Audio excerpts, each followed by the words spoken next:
Hey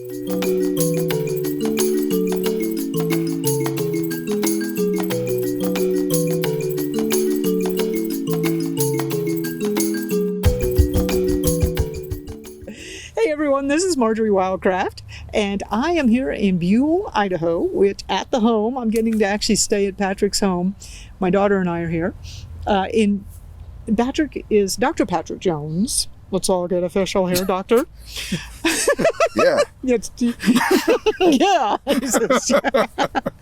he's a naturopath. I got a doctor shirt and everything. What are you talking about? Yeah, and it's even got like blood specks on it and stuff, right? You know, he's an herbalist, a naturopath, and a veterinarian. So the thing I love about Doc Jones is he gets to see all kind of stuff that your average herbalist isn't going to see, because it comes in the door of his clinic. And believe me, we've been here a couple of days and we've been seeing it come in the clinic. It's really amazing.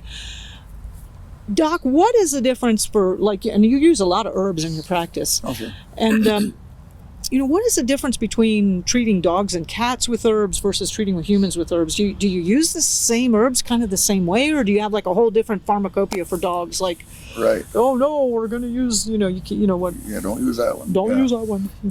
You know, for the most part, veterinary herbalism is derived from human herbalism, and so we use a lot of the same plants. There's a few plants that you need to be a little careful with. There's some plants that are very toxic to dogs. Grapes, for example. Grapes? Yeah. Really? Grapes, because a dog's liver is different. They have different enzymes, and they turn things into weird stuff that'll kill them. You know, it's not the grape that kills them, it's one of the metabolites. Yeah. And so, you know, grapes and raisins and xylitol, the sweetener, is very toxic. Garlic in high doses can be a problem with dogs. Can cause some bone marrow suppression and anemia. Hops can be a little toxic. Onions. But, you know... Dogs aren't going to eat that anyway. Yeah, they're not. Yeah, but I do use them medicinally. And I use all of those medicinally in dogs. I'm just careful with them. Okay. You know, and so that's sort of where it is. But we use... You know, there's very few dogs leave the practice that don't have a little jar of green stuff to go home with. And people often ask, well, how do you get the herbs into the dog? Yeah, that's and how do you dose it? You know, how much do you give a dog?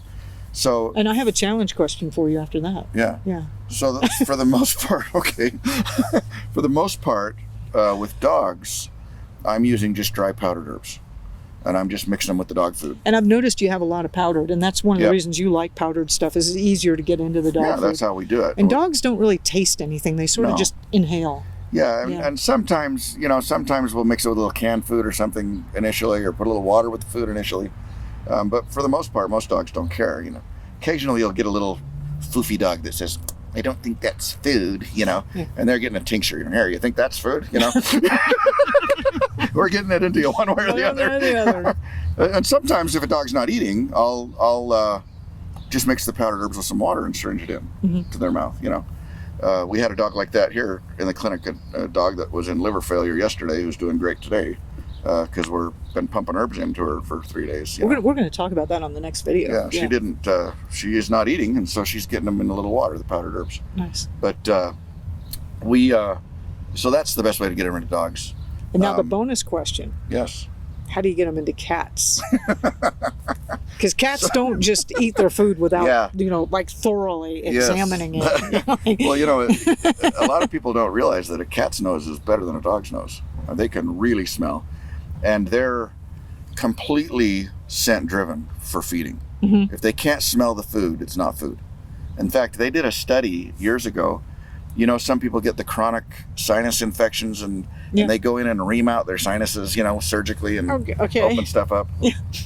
But anyway, and that is not without consequence, by the way. We've had a few cases of that with people that have very odd things going on in their heads after that surgery. But anyway, they did that to cats, because cats get chronic sinusitis, and it's a big deal. They thought, oh, well, let's try it on the kitties, you know. And they did a few of these cats in this study, and every one of those cats starved to death. Really? Because they couldn't smell, and it wasn't food. If they can't, if they can't smell it, their brain doesn't click that it's food. Wow. And so if you put herbs in cat food, they go, yeah, that is not food, you know? Yeah. And they won't eat it. A lot of times. Some herbs, you know, it depends on the herb. Some herbs have a very strong flavor profile and a lot of presence. Of course, catnip. You can put catnip in there. Yeah, they'll eat that. They'll roll in it. But some herbs you can get away with it, and some you can't. If you use a really stinky cat food, fishy, you can get away with it sometimes, depending on the plant. But as often as not, you're doing something, a powdered herb in water, which they'll let you do twice. Yeah. You have that famous saying of like, get your affairs in order. That's right. Call your mother. I'm gonna medicate the cat. I'm going into the cat room, girls. If I'm not back in a half hour, send help. Call the EMTs. But you can. I use tinctures in cats a lot. And thick gloves. And thick gloves. Yeah. But I have a lot of asthmatic cats, and I use lobelia on them, and they do great. Versus giving them high dose corticosteroids. You're just shoving that down the throat before they can do anything about it. And the trick is, so the dose of a tincture of lobelia for a cat is going to be like 0.2 of a cc, just a little drip of it. Bit, yeah. And if you get it way in the back of their throat, you win, and it'll go down. You win. If you don't, they'll foam at the mouth for like 10 minutes, and it's this thick shaving cream muffle, and they make these horrible noises and glare at you the whole time, and it doesn't hurt them, but they take it personally, Yeah. So you get to do that once, but we have a intensive training with the owners. You got to get all the way in there behind the hump of that back of the tongue, and you win. Otherwise, and you got to get in there. You're not going to have any fun doing this. Yeah. But we dose dogs, typically dosing a dog of an herb. And usually it's a formula with 2 or 3 or 4 herbs in it. And they're usually going to get, for a Labrador retriever sized dog, they're going to get a rounded teaspoon of that twice a day. That's going to be typical dosing for a dog. And then you just divide by how many Labrador retrievers is this. So if it's a St. Bernard, that's 2 Labrador retrievers. If it's a half a Labrador retriever or a quarter of a Labrador retriever, that's how you dose them. So, got it. Little Chihuahuas are getting 1/8 of a teaspoon, and Border Collies are getting 1/2 a teaspoon, So that's kind of how we do that very scientifically, They do all right. The margins of safety on almost all the herbs we were using are very wide, and that's true for the human herbs too. There's not very many herbs in common usage that'll hurt you if you're not crazy. Nature is much more relaxed. Yeah, she's a good sport. Really. Yeah. I feel that computers are like Old Testament gods. If you're off one thing, one little period or something, like you're out, right? You're out. And we're used to that kind of harshness with the world. But nature's much more like, half a teaspoon of tea. It's okay, whatever. And actually, there's only, I'll tell you on the computer, I finally figured computers out. There's Macs and there's PCs, right? And all of the computers think that humans are idiots. But there's 2 mindsets there. The PC says, you're not smart enough to make me do that. And the Mac says, you're an idiot, let me do that for you. And I'm on that boat, You couldn't possibly figure out how to make that happen. I'll do that for you. Yeah, they're getting smarter. That's right. That's actually a good trend, I think. So pick your poison. You're going to be humiliated either way. To go back to the original point, though, so if you're already learning to work with herbs and you're learning, different things that work for you, and so you can actually apply that to your pets and just use that dosing of what percentage of a Labrador Retriever. Right. And almost without exception. And be careful with your cats, but really, and you had a few exceptions there, but really, so basically everything that you learn as an herbalist for humanity, then you can apply to your animals. Yep. That's pretty cool. And to your horses. Except for your orangutans. Right. Yeah, not the orangutans. And I'll tell you a secret about horses that's interesting, is that horses per pound require much lower doses of herbs than dogs and humans. So why is that? They spend a lot more time digesting things. Yeah, well, they're herbivores. Right. It's because they're eating what they're supposed to eat. Because horses are still eating, for the most part, what they were made to eat, and so we're not overcoming all the garbage in the body. That's my theory anyway. Because you can give a horse, I would dose a horse the same way I'd dose a Saint Bernard. How many stomachs does a horse have? They just have the one. They just have one. Yeah. It's not like a cow has 4. Horses are actually.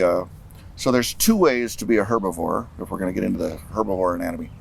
There's 2 ways to digest cellulose, which we can't digest, right? I've noticed that. The only way you can digest that is to have the enzyme cellulase, and mammals don't make it.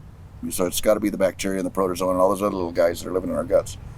And so there's two ways to have that happen if you're a herbivore. One is to have, lots and lots of stomachs like a cow, where they've got a rumen and, it's basically just a big 30-gallon fermentation vat. And then they're digesting the byproducts of that pre-digestion by the bacteria. The other way is to be what they call a cecal digester, where you have those bugs in your cecum, which is our appendix. We're not using it for that anymore, but that's the organ. And horses and rabbits and kangaroos, oddly enough, are cecal digesters. So they're doing that bacterial fermentation and breakdown of the cellulose in their cecum. But the bad news is that there's very limited nutrient absorption from there on. See? And so a lot of those guys have to recycle. Yes. And that's why the rabbits have to have access to the pellets to eat, or they'll starve. They'll be nutrient deprived because they're getting the nutrients out of the plants on the second time around. What is the name of that? It's something phage, when they eat their own. Coprophagy. Coprophagy, Yes. yeah, when they eat their own. Or poop eating, we call it. Poop eating. There's a special form of poop that rabbits have that they eat, which helps inoculate everything. Yep, and horses will do a little of that. All those cecal guys will do a little bit of that. I didn't know horses would do that. And this is why we've given up on the appendix. That's the real reason. We don't want to. Forget it. We don't want to eat poop. We'll eat the rabbits. I think we have deviated far enough right now. Come back for the continuation of this video. This is Marjory Wildcraft hanging out with Dr. Patrick Jones at his place in Buell, Idaho. Come join us for another video.